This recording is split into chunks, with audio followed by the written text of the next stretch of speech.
You're listening to the Free Thinkers Club Podcast Network.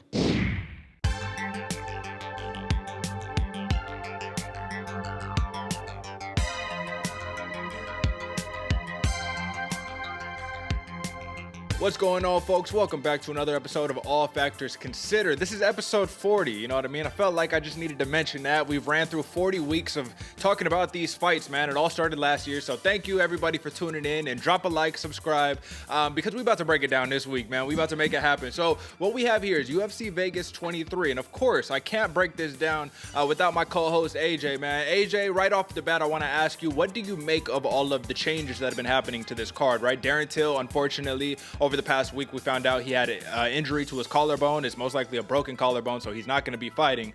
But, you know, it says right now Marvin Vettori, or the word on the street is that Marvin Vettori has had 7 fights canceled throughout his MMA career thus far, or maybe even just the UFC. Nonetheless, tough break for him. Hopefully we get a replacement. We could talk about that in a second. But I want to know your thoughts on Darren Till and how big of a blow this is for him, because right now he's kind of in middleweight limbo, right? You know, what happens with Darren Till? Yeah, that's exactly what I was about to say, is limbo. And it's like you said, Derek, it's you actually said this. I got to credit you, man. It's a tough break for Vettori, but it's even tougher break for Till, because that one hurts, man. That collarbone.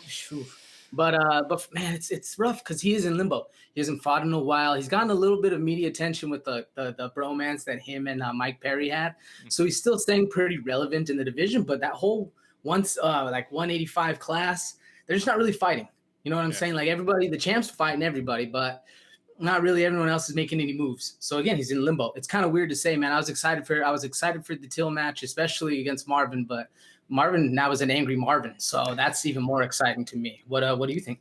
Well, it's basically, we could sum it up as easily as just saying this is just a really, really worst case scenario for Darren Till. You know, he's got a couple of losses, lost to George Masvidal, you know what I mean? The loss to Tyron Woodley, you know what I mean? Where he was supposed to step up and really come to shine.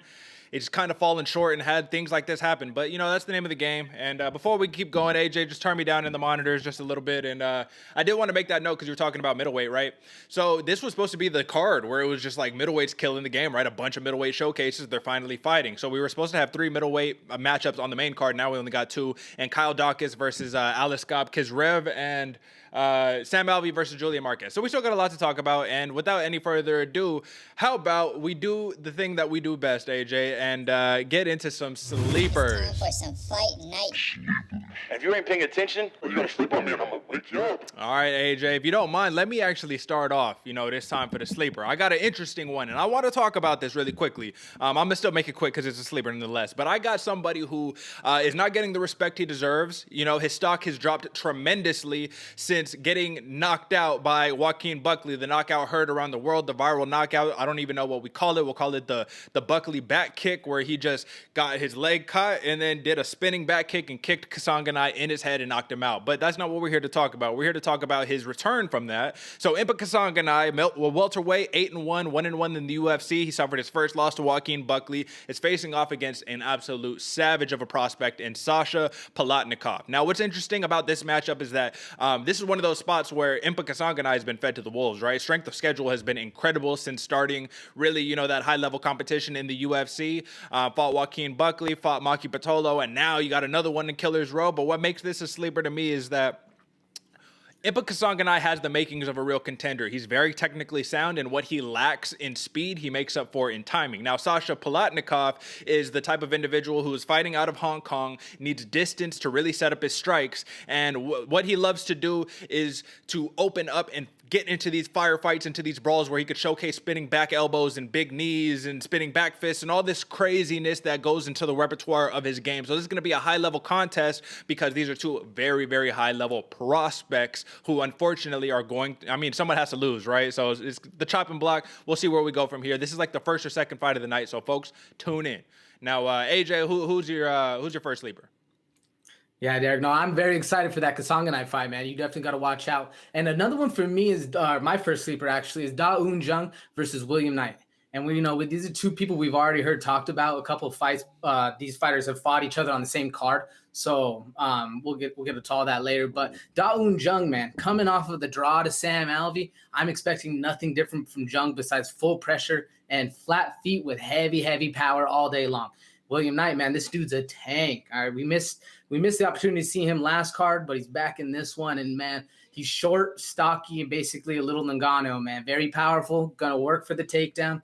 And this dude can easily take your head off with one punch. So this is a sleeper to me, Derick, because it's low on the card, man. But it's gonna be high on action, all right? No matter where this fight takes place, it's gonna be a banger. All right. Who you got for your second? So for my last sleeper, I'm going to kind of take a page out of your textbook in a way, right, where I'm bringing up this sleeper in another welterweight contest, Hunter Azure facing off against Jack Shore. But this is a sleeper to me because of Jack Shore specifically. This dude is such a high-level prospect. I'm all about the prospects on my sleepers today, right? So Jack Shore, 13-0 in MMA. He's 2-0 in the UFC. He's a former bantamweight Cage Warriors champion. Like, this dude is legit, and he's facing off against his first real test in the UFC, I would say, against Hunter Azure, who was 9-1. He just faced his first loss against Brian Kelleher, got knocked out in the second round. It was incredible, but he came back. He got another big win in his next fight after that. So right here, like I said, this is about Jack Shore. This is a dude who is clearly a submission artist, who is trying to kind of step up his striking game, right? So what we're going to see here is an individual who can potentially implement his will and his actual game plan in taking your back, submitting you, looking for a rear naked choke against Hunter Azure, or we could see two dudes who just engage in a kickboxing match, and whoever is really wants it bad enough is going to take it. But this is going to determine whether Jack Shore is going to be a real deal prospect in this game who can work his way up to being a contender, or if it's a little too early for the big lights. You know what I'm saying? So give me your last sleeper, AJ. Yeah, my last sleeper, Derick, of course, man. And you were going with some young up and comers, and I'm going with a little bit of older bucks, but they're still on the up and come. Okay, so I'm going with Yorgan De Castro versus Jarges Danho. Now, Yorgan De Castro, even though he lost his last fight against Felipe, man, I was still very impressed by him. He hits hard, man, very agile for a big dude, very fast on his feet, all right? And Jarges Danho, now this dude hasn't fought since 2016, but back in the day, man, he's a marauder, all right? Yeah, full pressure, heavy hands. This is a sleeper to me because I feel like if you underestimate either of these fighters, like most of the UFC roster and even us fans are, prelim card, they're going to put you to sleep, man. And that's exactly the name of the game. We're in here for some sleepers. So it's going to be a fun match. That's right, man. Put them to sleep. This is the sleepers. We did that. We done that, and now we moving on to the main card, man. So we can move on to really what is a very interesting first bout of the night in terms of like the main card, and Mike Perry versus D-Rod, Daniel Rodriguez, man. So we got a welterweight matchup once again, and this is interesting. And I want your thoughts off the bat, AJ. Do you think that Mike Perry, who is a substantial underdog right now, actually, see, I told you it was a slow week. They don't even have the odds up on ESPN right now. It's okay, but he's a pretty substantial underdog in this fight. I want to know, do you think that's because the odds makers are taking too much of the periphery of him as an athlete into account, being that he hasn't necessarily had a very stable foundation or a camp or a team in the last couple fights? He's been pretty crazy on social media, going back and forth with Darren Till, doing all of this, and sitting there doing pad work on his baby mama's booty. You know what I'm saying? Pink gloves and all that, man. So my thought is this, because I'm obviously asking you this question, but my thought is the odds makers aren't taking him serious in terms of his skill, and they're looking too much on the outside. Give me some impressions. I mean, I think unfortunately they have to, right? I mean, that's all we've kind of seen from Mike Perry. I mean, he lost to Tim Means, but that was a while ago as well. Other than that, he's not really doing much. Once he got the armbar from Donald Cerrone, that was kind of the up and down of Mike Perry. That's where we started to see the kind of the losses start to really pile up, and then he started to lose media attention. So I think that's, unfortunately, he's going to be the underdog because of all the antics on the outside, because that's kind of what we remember when we think of Mike Perry. I know back in the day, 2 or 3 years ago, we were thinking this dude's coming for your head, full pressure. It's going to be a very exciting fight, but throughout his wins and losses, it started to kind of peter a little bit and again lose attention. So I think they're kind of put in a corner to have to do that. So it makes sense to me why he's the underdog. But if you go back and look at his fights, man, his style doesn't really make him. This one could be a coin toss. I'd be surprised if we're going to see any actual up and down. So that's it right there. I really believe this fight is so much more of a pick'em than it is D-Rod just being favored. So we got to take this in consideration. Daniel Rodriguez, man, the name, I always get hyped up on the name, right? He's 13-2, 3-1 in UFC, but this dude's coming off a loss too, right? So it's like, what makes him such a substantial favorite? Now, Nicholas Dalby, who he just lost to, is very much a Wonder Boy type striker, a karate striker. So maybe he's saying, okay, well, Mike Perry is not the in and out movement like that. You know, he's looking to brawl and to take your head off. And, you know, we could really like Daniel Rodriguez in one of those fights, in a dog fight, right? Because he is an absolute dog. He reminds me a lot of Brian Ortega, just in the sense of where, you know, they come from the streets, man. These dudes is like really game and really down to make it happen, regardless of the martial arts that, you know, is a part of it. And similar to Brian Ortega, Daniel Rodriguez was winning pro fights in UFC, fighting, training out of his garage, just like Brian Ortega. So, you know, it's just a nice little backstory that I like. But ultimately, the question becomes this, man. Mike Perry, what's his best path to victory? Because for me, it's going to be something surprising, and it might take you by surprise, but it's implementing the same strategy that he did against Tim Means. Even though he lost the fight, he had Tim Means in real trouble in the first 2 minutes of the fight. He took Tim Means down, took his back, and almost had a rear naked choke sunk in. Now, I think that he is going to do what he normally does, right, AJ? He's probably going to try to brawl Daniel Rodriguez, but if Daniel Rodriguez is a little too nice with the hands, that southpaw, you know what I'm saying? I could see Mike Perry turning into a wrestler. What do you think? I mean, I could definitely see that, Derek. And my big thing, like, so when I was thinking of this fight and I was like lining up the X's and O's, you think it's two scrappers versus, you know, a scrapper versus scrapper, but it's going to be a banger. Like, this is going to be a barn burner of a match. But Daniel Rodriguez is exactly that, a little more slick to me, like a little more proficient, a little more technically strong, where Mike Perry has gotten away from what made him successful, gotten away from, like I was talking about, that vicious mentality if he's just going to go for your head from the jump. So if we see Mike Perry, I think, get back to that mentality, kind of take Daniel Rodriguez by storm, full pressure, just overwhelm him really, and then work for the ground and pound, position over submission, work to, you know, actually hurt him and get the finish. I think that sounds like a good path to Mike Perry, for Mike Perry, excuse me, especially if he does implement a little more wrestling oriented. You know, he's heavy on the top pressure, does something that we haven't seen in quite a while, because I know he's been, like I said, hasn't had any good matches in a while. He's been getting kind of dominated, really. So Well, like I said, you got to give him a little bit of credit in the Tim Means fight. He had a little bit of success. He didn't, you know, get straight destroyed in that fight, right? But I do think he missed. I think he missed weight for that fight, right? That's where he dabbed and was like, "Yeah, I'm like 5 pounds overweight, whatever." So what I wanted to say by that is he's a big welterweight. It's not like he's a small guy. So that top control definitely could do something. But you're right. Daniel Rodriguez is much more of a slickster, much more of a technical striker. And what's interesting to me is that Mike Perry fought Tim Means completely southpaw in his last fight, even though he's listed as an orthodox fighter. So it made me question, well, why did you do that? You know what I mean? Did you think that there was, maybe you got an advantage out of that? Maybe. But if he's so comfortable in being ambidextrous and being able to fight either side or whatever, it could play into a little bit of an advantage versus D-Rod. Now, here's what my final thoughts are for this matchup. Daniel Rodriguez has been actually talking. He posted up this video of when he got the call that he was getting this fight, and he had been looking for this fight for a long time. So this tells me Daniel Rodriguez is game, and he's absolutely ready for the matchup. Now, my thought process, even though who do I know? It's not like I'm over here having conversations with Mike Perry, but I feel like Mike Perry is going to come into this one with the mentality of, oh, I'm just going to take your lunch money. You know, I'm just going to come, get the job done, drop some big bombs on you, you know what I'm saying, and go back and, you know what I'm saying, drink some Mai Tais. That's his big thing. He likes to celebrate with Mai Tais, you feel me? So I guess what it comes down to is the final conclusion, AJ. Mike Perry got 11 knockouts, 3 decisions. That's his methodologies of winning. So either he's knocking you out or it's going to points. Daniel Rodriguez, 7 knockouts, 4 submissions, 2 decisions. He's a little more well-balanced. Who are you going with? Why? And how do you see this fight playing out? Obviously, give me some methodology. What round? What do you think? So I personally, I think my match is going to be absolutely insane. I think it's going to take a while to start, but then it's really going to start, you know, get going, you know, start swing. They're going to be swinging.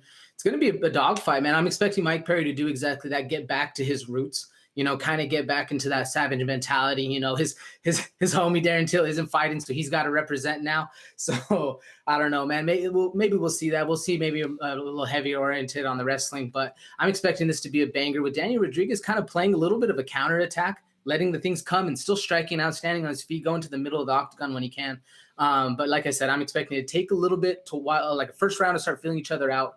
But I got Rodriguez KO round 2.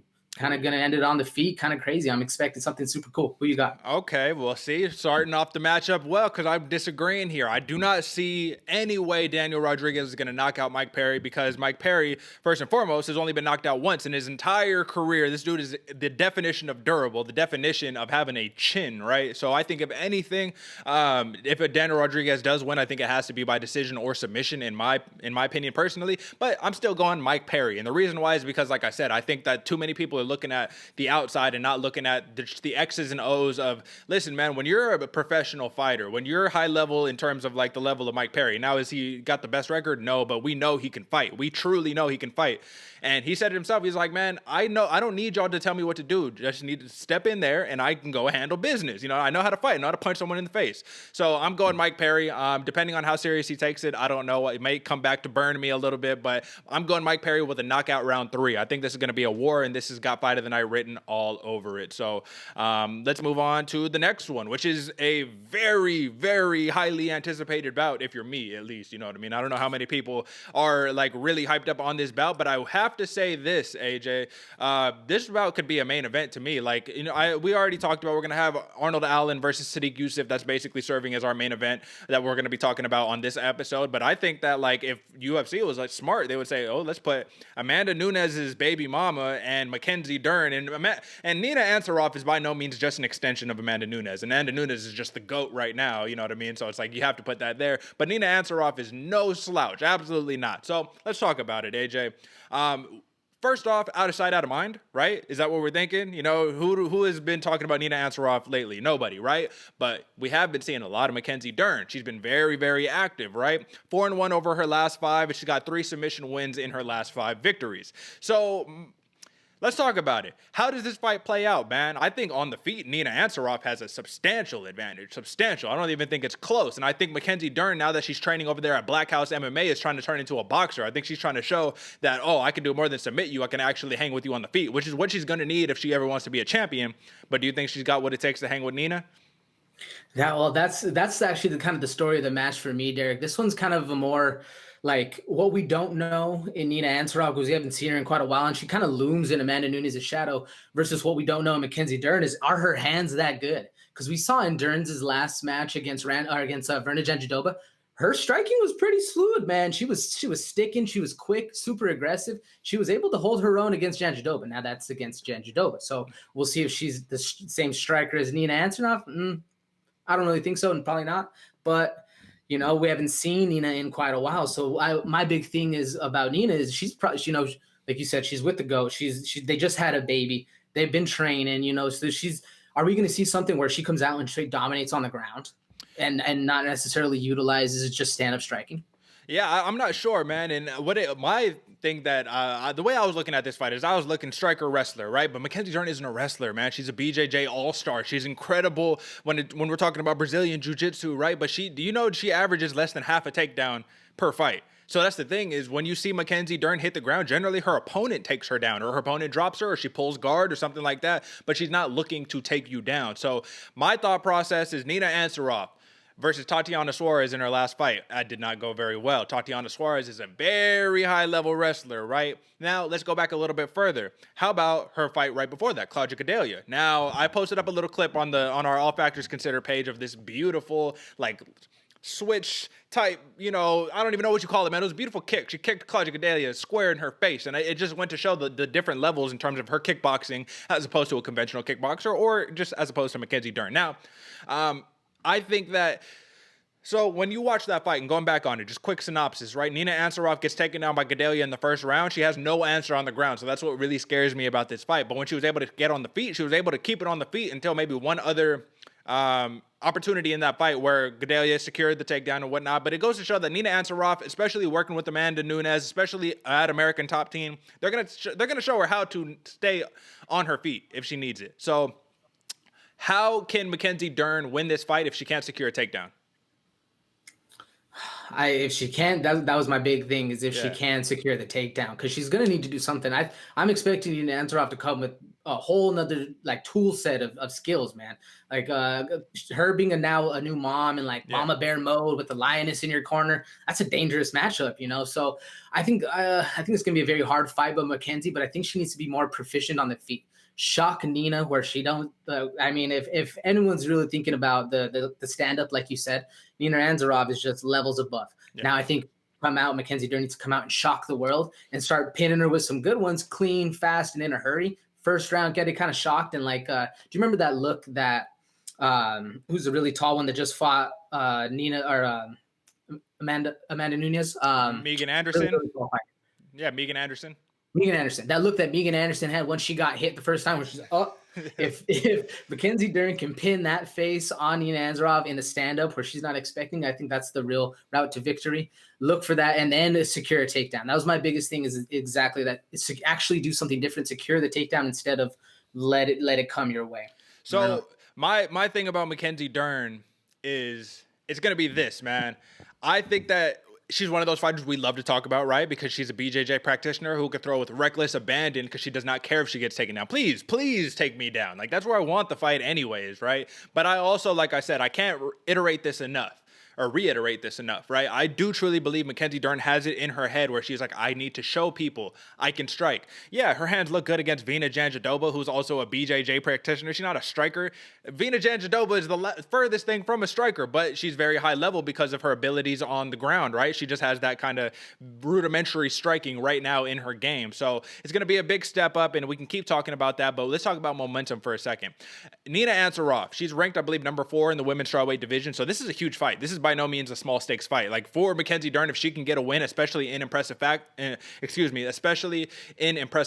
then Mackenzie Dern could potentially set herself up to kind of skip that queue, jump up and challenge for the title. You know what I mean? It's Rose versus Weili Zhang or Zhang Weili. Apologies, sometimes I forget which the order is of those names, but our champ, you know what I mean? Magnum, right? So a couple, weeks down the road, couple months down the road, we might be seeing Mackenzie Dern challenge for a title, or Nina Ansaroff challenge for a title, because she is about 34, 35 years old, and you're running out of time. You got to make something happen. Now, final thoughts, AJ. Who wins this and why? But before you tell me that, I want to know, does Mackenzie Dern, if she gets a submission win, is it the same level of like, oh my God, I can't believe you just did that, as opposed to if she were to get like a knockout win? I think a knockout win sends her through the stratosphere. She's like, oh, okay, get her fighting for the belt. But if she wins by submission again, people, I think, they're just gonna. It's kind of like Ngannou. He lost his like flavor in terms of like, we're like, wow, we know you can knock everybody out, but are you ever gonna challenge for a title if you don't learn how to wrestle? You know what I mean? Like, we knew this dude was a monster and a killer on the feet, but we were just like, can you ever make that next step? Now, I think that's going to be the question for Mackenzie Dern, and she's going to have to answer. So, yeah, give me some thoughts. I agree with you 100%. I think if she just goes and taps Nina Ansaroff, okay, yeah, I mean, we almost kind of expected it, like you said, the same thing with Ngannou, but is she ever going to be able to solve the problem with her hands? Well, that'll be the test to see, and that's what I'm excited for this match. And personally, for me, that's what I think is going to happen. He's going to control it a little bit, bully her around the octagon, and Mackenzie Dern might piece her up. We'll see. I was looking for her to secure a takedown and go for a submission round 1. That's how I think it's going to end. Quick, dirty with the submission, kind of how we're expecting it. But I want to see how she does handle herself on her feet. But I think it's going kind of predictable. It's kind of a boring pick, to be completely honest with you. Who you got, Derek? Yeah, I want to go for Nina Ansaroff, but I have to give my final conclusory point, if that's even a word, but my conclusion, right? And it's this. Do you remember when Mackenzie Dern, when she fought Amanda Ribas, right? You remember that? I'm pretty sure that was her first fight after having a baby, and she looked absolutely terrible. Am I right? Or it was either Hannah Cifers or Amanda Ribas. I'm pretty sure it was Ribas, because then she lost the fight, right? She looked very bad because, postpartum, all that good stuff. She's trying to get back into the groove of things. And I believe in momentum, and I believe in those MMA curses, man. And I think Nina Ansaroff, fresh off the baby, first fight off the baby, it's going to look a little rough.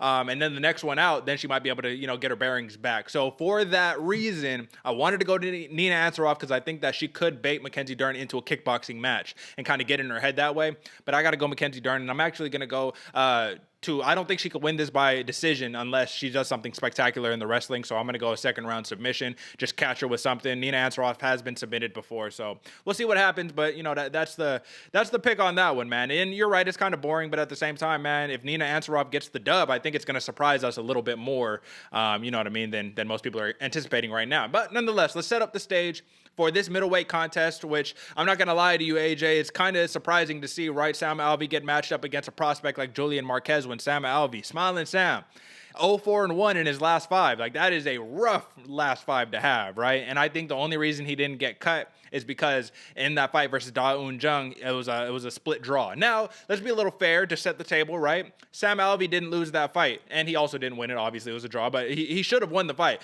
17 of 21 media members scored the fight for Alvey. 3 of them scored it a draw, and 1 of them scored it for Da Un Jung. So ultimately, tough break. And in his fight right before that against Ryan Spann, the correct winner won, but it was a very close fight. So how could Sam Alvey win this fight? He's durable. His chin is tested. But you're fighting a dude who is nicknamed the Cuban Missile Crisis for a reason. Now, before I get your opinion on this, AJ, Julian Marquez cannot afford to have another slow start like he did in his last fight against Coconut Bombs, right? You know, another slow start, another James Krause screaming at you in the corner like, you need to get your shit together and come on, let's go, right? We can't have that. We cannot have that. So what does Sam Alvey need to do to make this competitive? I think it's going to be competitive nonetheless. Don't get me wrong. He's never out of a dogfight. But what can he do to get the advantage and kind of maybe win the fight? What do you think? I think this one's all about breaking molds, Derek, man. Sure. And Sam Alvey, to me, he fights like young Tyron Woodley. Lets the pressure come and then just starts swinging for the fences, man. And I love it because he's happy as can be. He's just smiling in there. And really, I really like about Sam Alvey is he's super calm in the chaos. Whether he's sitting there swinging it out with Daun Jung or he's trapped in an arm triangle with Span and he's just chilling and then smiling at the ref like, I'm good, bro. Don't worry. Like it's crazy how calm he is in a fight, and that speaks to his veteran mentality and how many fights he has in there. But they have been rough as of lately, and I think if he's gonna have any chance, he's got to catch the youngin on the jump. You know, real fast start, get him hit with something hard, and end the fight early, man. If Sam Alvey can put him away in the first round, man, that would speak levels to an old, like a 34-year-old still in the game, bro. Because a lot of people, especially like you said, 0-4-1, he's starting to become that gatekeeper if he's not going to be cut. I mean, it's interesting to see where his path's going to go. But if Sam Alvey can get it done in the first round, man, it's going to skyrocket him. What do you think?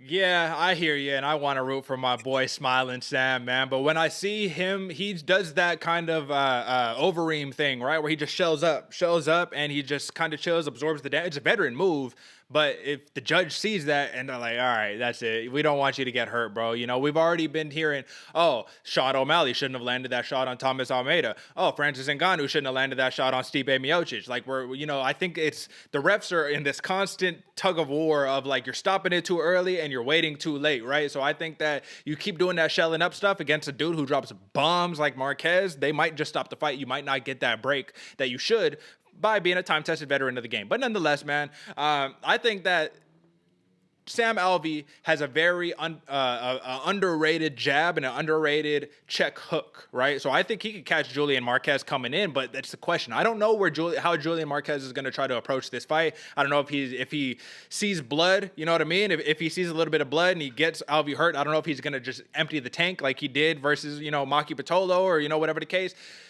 Do you think that there's a way this fight does not last the distance? Because this has like knockout written all over it, right? On either side. Sam Alvey, this dude, don't forget, he has 19 knockouts, man. He's 33-14-1, 10-9-1 in the UFC, but he's got 19 knockouts. He knows how to put people to sleep. Can this fight go the distance? And if it does, what do you think lends to it going to the distance? You know what I mean? Because I think the popular pick here is Julian Marquez all day, right? Yeah, it definitely is, especially if what they say is true and your last fight is how your next fight's going to go, or well, I forgot the actual saying, but it's sure. Like, yeah, whatever.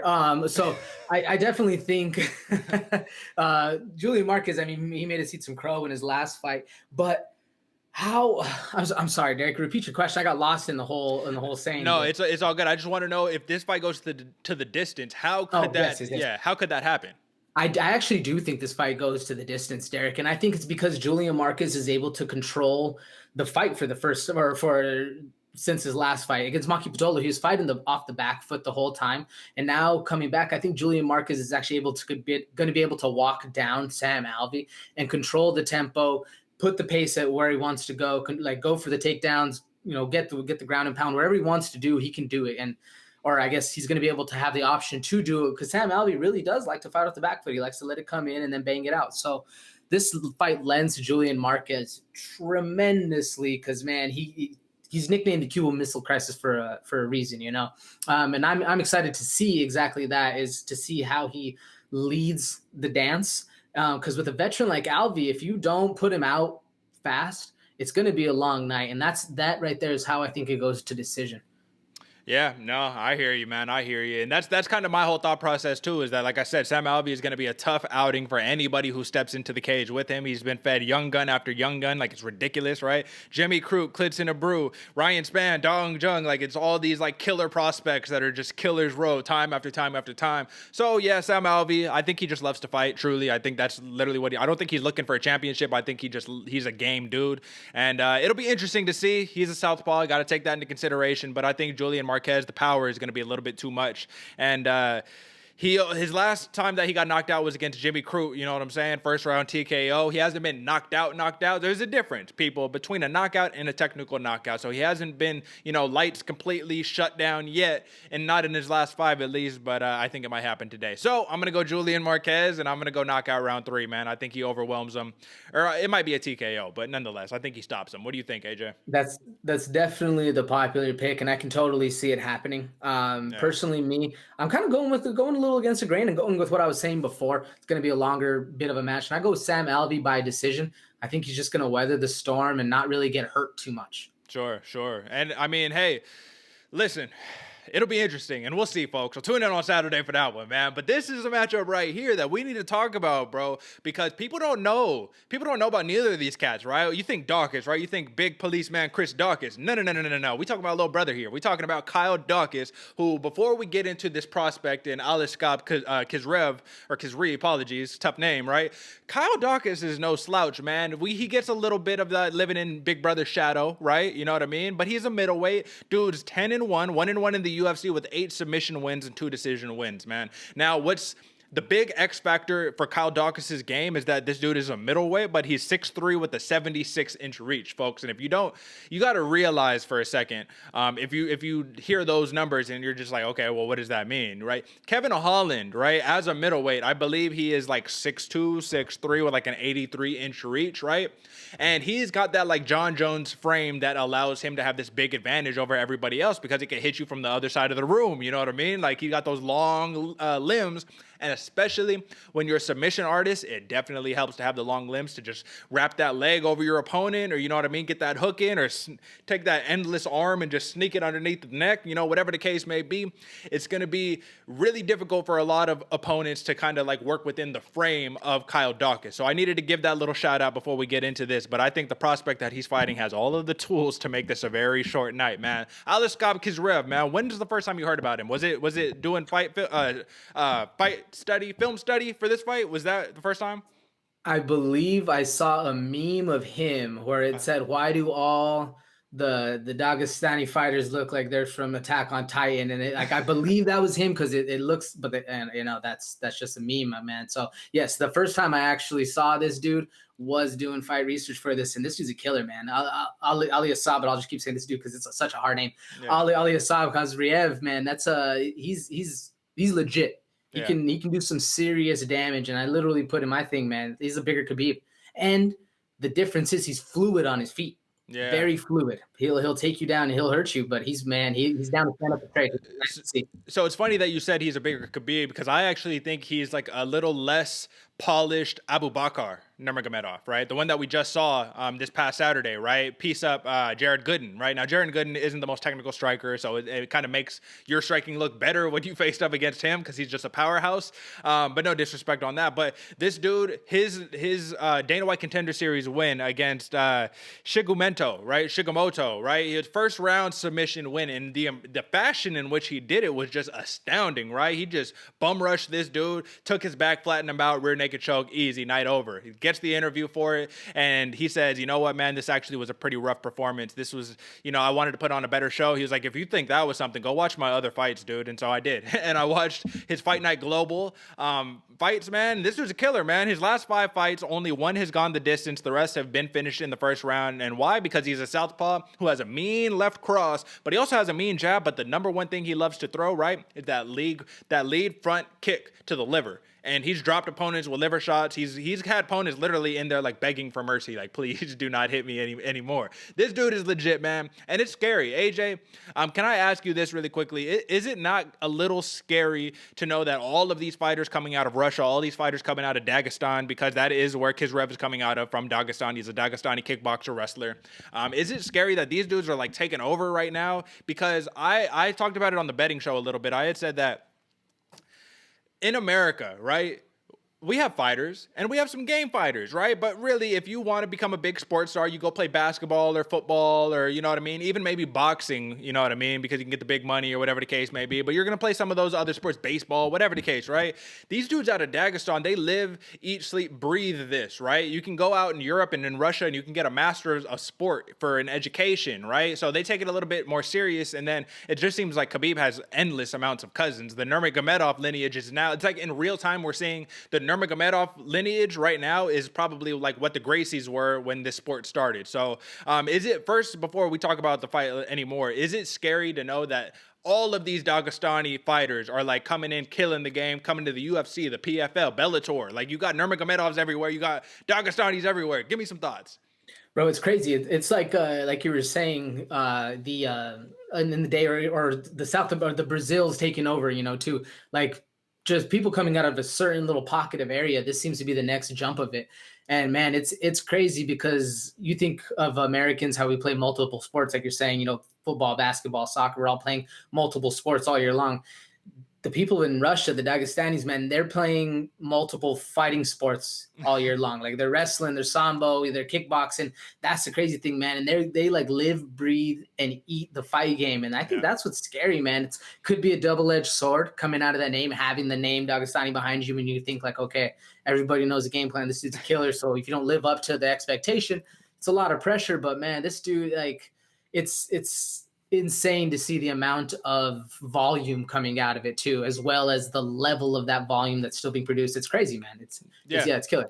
Yeah, I'd say it's insane. It's a beautiful thing, ultimately, you know what I mean? In my opinion, at least, that we're getting to see this in real time. But at the end of the day, you got to be able to prove it on fight night, right, man? It's more than just saying I'm hailing out of Dagestan or I'm friends with Khabib. That doesn't matter unless you could prove it in the ring, right? And this is the thing, man. Kyle Daukaus, let me talk about the frame one last time. What's going to make this difficult for Khizriev is that if he tries to wrestle, if he really tries to go hard on that Dagestani wrestling, right, get some handcuffs and all that, right, Kyle Daukaus' frame is going to really tire anybody out, because what he likes to do is lean on people, man. He's 6'3", right? He got that big frame, you just lean on top of you, and when you try to do the power takedown on these tall dudes, they can always catch their balance because their legs are so long, so it makes it really difficult unless you're really far in on a double and you just drag them down, pull their legs from underneath them, and you know what I mean, try to get on top like that. Something similar to Magomedov. He just fought today at on Brave, and that's exactly what he did to his opponent. It was relentless, it was incredible, and I think that's what's going to be the game changer here, clearly. Obviously, Khizriev, it's going to be the relentless wrestling approach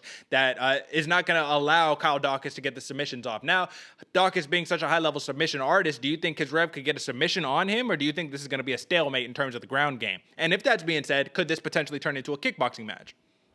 I'm actually interested to see. I'm always interested to see how the long dude, the taller, lengthier fighter handles somebody coming in for a takedown, man, because those knees and those kicks of Daukaus are dangerous. Now, back up, man, because I was talking about Khizriev before, and just a quick side note on him, what impressed me most is he absolutely starched Yusuf Palhares. An older Yusuf Palhares, but still starched him nonetheless, okay? But my boy, Kyle Daukaus. All right, first off, whether it's big brother Chris or it's Kyle, the younger Kyle, I'm a Daukaus fan, okay? I'm hoping the other two brothers start fighting as well, because I'm excited to see the whole family in there, man.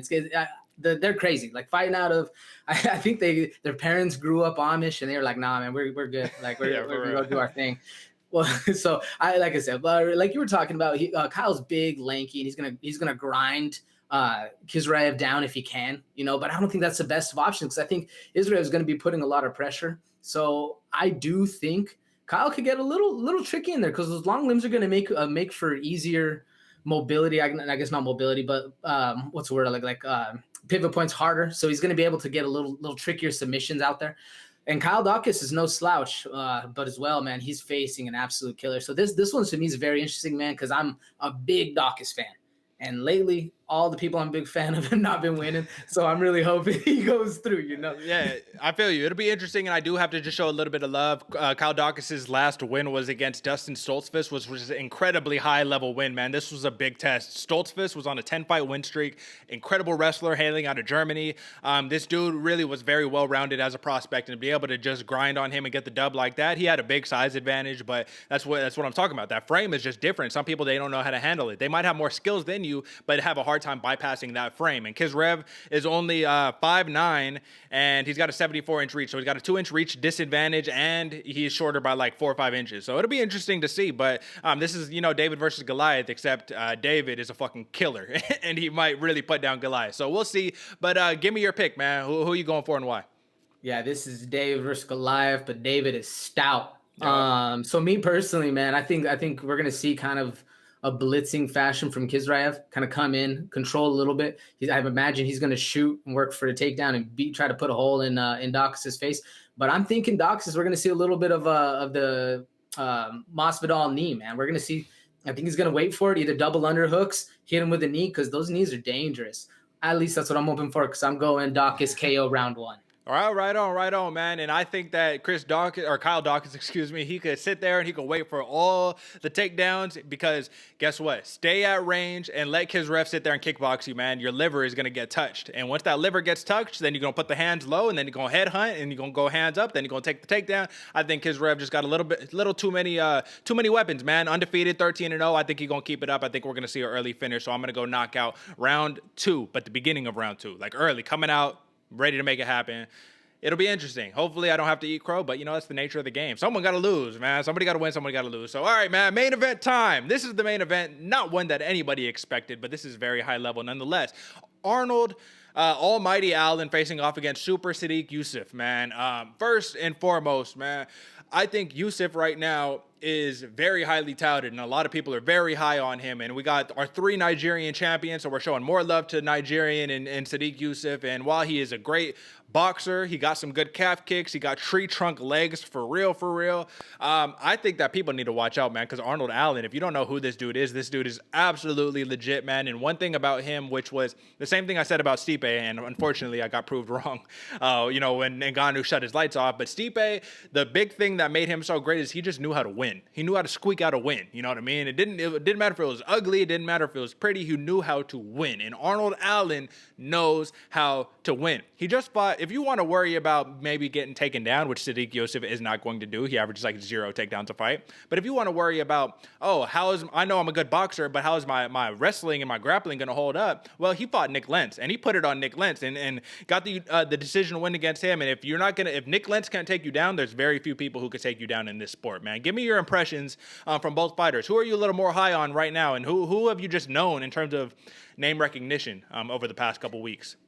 I'm a little more high on Sodiq Yusuff personally. I've been watching a little bit more of him, and I think it's because in that Arnold Allen fight, bro, he absolutely pieced up our homie Nick Lentz, all right? And then the retired Nick Lentz, he put a good fight, and I think what Arnold Allen utilized most was his movement. Mm-hmm. He was putting the Floyd Mayweather approach, where he was getting hit or hitting but not getting hit, using a lot of lateral movement, and it was running a little bit, but hey, man, he got the win, and he absolutely put a hurting on Nick Lentz's face. So I think to me it was just a little bit, he could have easily ended the fight. I felt like he was easily in control, and he was just running a little bit too much where Nick Lentz could try to take him down, but he was bullying him, man. He was stronger. He was able to shuck him off a lot of the times. So I think Arnold Allen just could have performed a little bit more. I was like writing this down. I made the joke that he makes, like, he looked like a Kmart version of GSP. Like if GSP was in there with Nick Lentz, man, he would have put him out. He would have done it. It would have been over round 1 or round 2, Whereas Arnold Allen was in there, and they look the same. They have a similar fighting style because they both train out of TriStar. So obviously, there's some similarities there. But man, I was just a little more high on Yusuff because he doesn't care if you take him down. He's just gonna stand up. He's just like just strong. Those thick boy squad legs are just gonna all right, I'm going up. So I'm a little more high on him because I think the crowd allure and the presence of the media has just been getting to me on him. That's probably the only reason, man. No, I hear you. I hear you. I was saying he does the Derek Lewis approach where he's like, what is jiu-jitsu? Just stand up. What are you talking about, dude? You know what I mean? But no, man. So I hear you. I hear you. And Arnold Allen, yes, I think listen, I watched him in his last fight, even his fight against Gilbert Melendez, man. I'm like, I'm seeing Conor McGregor right there. And what I mean by that is Conor McGregor versus Dustin Poirier, where he's really heavy on that lead leg and he's really just taking a boxing stance, man. And that's the interesting thing is I think a very, very plausible path to victory for Sodiq Yusuff is you start chopping at those legs, man. You start chopping at that front leg of Arnold Allen. First off, you're going to have to be careful because he is going to counter you, man. That's his thing. His hands are lightning quick. His jab is like a piston. So I think speed advantage for Allen, power advantage for Yusuff. And then for Yusuff, also with those tree trunk legs, better whip those calf kicks, right? But Arnold Allen has a knack of not being there, right? You throw the calf kick, but he's just going to not be there. You know what I'm saying? Use the footwork, use the head movement. And that's the thing about Sodiq Yusuff that I noted is that he closes distance, right? He's a pressure fighter. You know, he's going to walk up to you. He's going to try to take your head off, but he uses very little head movement when he's closing distance. And that's going to be real trouble against Arnold Allen, who, like I said, I just think that he has that precision that is going to kind of play in his favor as opposed to the power. Because he was piecing up Nick Lentz, but not once did Nick Lentz really look like he was like about to be out of there, right? It looked like it was more pitter-patter shots, you know, Mayweather approach, hit, don't get hit, but that's kind of the name of the game if we're talking about boxing. This is MMA. It's a little bit of a different sport. I agree with you to a point. I definitely think Yusuff is stronger, but I also think he's faster. To me, when he was fighting that Fili fight, which Andre Fili is quick, man. Oh, yeah. And I think that was the big difference is he was a lot faster than Andre Fili. Mm-hmm. He had very crisp shots. And what I really noted is his like, he would pop you at the end of his shots and it was fast. Sure. Way faster than Andre Fili. So that I was very impressed, as well as he was totally okay with being taken down. Like Andre Fili, I remember exactly how it was like 5-some takedowns he had on him. And it was just like, no problem. Just quick, easy double leg swoop. And Sodiq Yusuff was just rolling with it in the transition, stand up, no problem. It was all good. His ground game looked very strong. He was very heavy. He's very big for the division. So I think it's going to be a lot of pressure, man. Yeah, I'm very high on Sodiq Yusuff.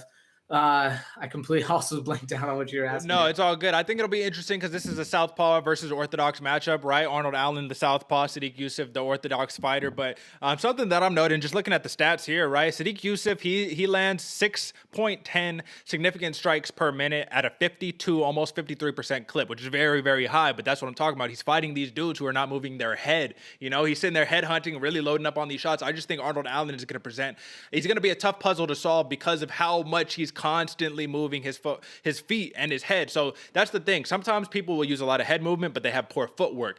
Arnold Allen's footwork is impeccable. So you're throwing the strike and he's just not there to be touched. And that's what makes me wonder, Sodiq Yusuff, I don't want to hate here, man, but Arnold Allen has a lot more time in the cage in his last 5 fights in comparison to Yusuff. Yusuff's last 5, unanimous decision versus Fili, right? That was a tough one, but he got the win, very convincing win too. Knocked out Gabriel Benitez, TKO round 1. UD versus Moraes, TKO round 1 versus Mokhtarian, and then a very impressive unanimous decision win against Mike Davis, but that was a long time ago, man. That was not very, very recent. So we have to take into note, man, a big name that Arnold Allen has beaten, right? So Yusuff has got Andre Touchy-Feely, but Arnold Allen has Amir Khani. So it's like, that's a big win. Marquez and Amir Khani, man. You know, Gilbert Melendez, Nick Lentz, like that strength of schedule is a little bit higher than Sodiq Yusuff's to me. So I know it really seems like at this point we could break it down in terms of it's going to be a stand-up contest, and I think this has fight of the night written all over it as well. But we're clearly coming from 2 different stances where we like the pressure fighter versus the dude who is going to be fighting on the back foot but constantly countering. And it'll be interesting to see how the judges would score it because when we saw Nick Lentz basically walk forward the entire fight against Arnold Allen, Allen still very clearly won the fight. You know what I mean? Because he was able to utilize the opponent's momentum against him. So just give me some final thoughts before we conclude this one out. Well, I like what you said because Arnold Allen does have the superior movement, especially lateral movement for sure. And what I was liking is he has a very stiff 1-2. That second one comes right behind the first one and it hits you hard. And he also gets better as the fight gets longer. So he definitely has a lot going for him. I just think that Yusuff is going to outclass him in the beginning, personally. So I don't think it's going to happen quick, but I'm going Yusuff KO round 2. I think it's going to be a fun, fast fight, and I think it's going to end early, or at least a little early. No, I mean, hey, man, that's your opinion, and you were entitled to it, my friend. You know what I'm saying? Because I'm going the opposite. I'm going Arnold Allen, and I don't think it's ending early. I think this is going to last a long one. This is going to be a barn burner. I think this is going to be a 3-round war, absolute war. If these two fight the way that they normally fight, this is going to be a war. There's no ifs, ands, or buts about it. The only question is, does somebody get put to sleep in the middle of that war? And I mean, we'll see. But ultimately, so yeah, I'm going Arnold Allen unanimous decision. I think this is going to build upon this 5-0 win streak that he's on right now. You know what I mean? And Sodiq Yusuff, I don't know. They're both 5-0 in their last 5, so it'll be interesting, man. It'll be very interesting. And this is one thing that I want to note just finally before we do our fight of the night picks, man. It made me a little sad because this is like one of the fights I was talking about earlier in Impa Kasanganay versus Sasha Palatnikov. I just wish they would have let these fighters kind of build themselves up a little bit more before having to finally face each other. Because like I said, it's the unfortunate part of this game, but somebody has to lose. And whoever loses, I hope their stock just doesn't drop a bunch, man. Because this is the future of the featherweight division right now. What we're seeing in this matchup is the future of what the featherweight division will be. And right now we got the Max Holloways and Volkanovskis, handling business. Cool. But give it a couple of years and I can guarantee you one of these dudes may very well be a champion in this division, man. So obviously we're running out of time, folks, but we still gonna go over the time so we can give y'all the fight of the night, you know what I mean, picks and whatnot. So that's the whole main card, knocked out, ready to go, man. And AJ, you start off. Who is your fight of the night for UFC Vegas 23? Man, my fight of the night, we're going to start the night early, but not too early. So it's on the main card, man. I'm going back to Mike Perry versus D-Rod Daniel Rodriguez. I think it's going to be an old school Mike Perry fight. I think it's going to be a lot of fun. Tune in early. We got to catch that one. It's going to be quick. Who you got? All right, man. Well, I'm going to have to go just because I'm so mad I didn't get to see Alonzo Menafield versus William Knight. We're going Da Un Jung versus William Knight because I can promise you somebody is going to sleep, man. Either someone's liver is getting destroyed, their calf is getting destroyed, or their brain is getting destroyed. It's your choice, folks, at the end of the day. You know what I'm saying? But, all right, AJ, man, that's the fight of the night. We gave them the picks. We gave them the sleepers. We did just about everything that we can do. As always, the last thing that the folks need to do at home, right, is drop a like, subscribe, you know what I mean? Tune in on Monday as well when we drop our post-show recap, all the madness that took place. But lastly, like I mentioned in the beginning, folks, this is episode number 40. This idea kind of spawned really randomly, right, AJ? This thing just kind of happened. There was no true planning for this. And I just want, if you can, right before we get out of here, AJ, man, what's one thing that you can say that you appreciate the people tuning in for? You know what I'm saying? That helps us grow and whatnot. Show some fan love, some appreciation love. Man, yeah. No, man, I just actually appreciate go back to it before I even do any promotion at all. I already see some views, already see some likes, dude. I see the other homies out there producing, like, they're just sharing our stuff, man. And it makes, like, it's incredible because this literally spawned out of a conversation when I was leaving town. I was saying bye to Derek. This is crazy. Like, never in a million years. It was just homies chopping it up. So it's awesome. Seeing that, man, makes, the heart very warm. And that's I don't know. It's shocking, to be honest with you. I've never even compartmentalized it at all. So it's crazy to see, man. Yeah, we always talk about, right? We never really stop to smell the roses because we're too busy, man. There's always fights coming up. We always got to sit here and talk about it. But folks, I will say for myself, man, none of this is possible without the people tuning in, none of the dedicated fight fans, whether you're casual, hardcore, or somewhere in the middle. This show is not possible without you guys showing a little bit of love, coming in, dropping some views on this, and just seeing what we're talking about, man. By no means are we experts, but we are definite fans of the fight game, man. We love it. We love to practice in our own time, do our own thing, and it's not about being the baddest, toughest dude, not about being the smartest person in the room, not about being the person who's 100% on all of their picks, even though, I mean, that would be nice. But this is about just getting the information out there for the people who truly love it, man, because this whole entire thing, AJ, to finally wrap this whole thing up, this thing started for me personally because I loved watching the fight so much and I had nobody to really voice it out with. Nobody was down, living out here in Portland right now. This ain't really the most fight-friendly place in the world. So people would just, I'd sit here be talking about all the craziness, the techniques. We'd be talking at work and whatnot, and people would be looking like, what are you guys talking about? So, folks, long story short, we appreciate you. And to show a little bit of love, reciprocity, right? Drop a like, subscribe, all the good stuff. Allfactorsconsidered.com is the hub and the home where you can find everything, but y'all already knew that. So, that's it for us, folks. Until next time.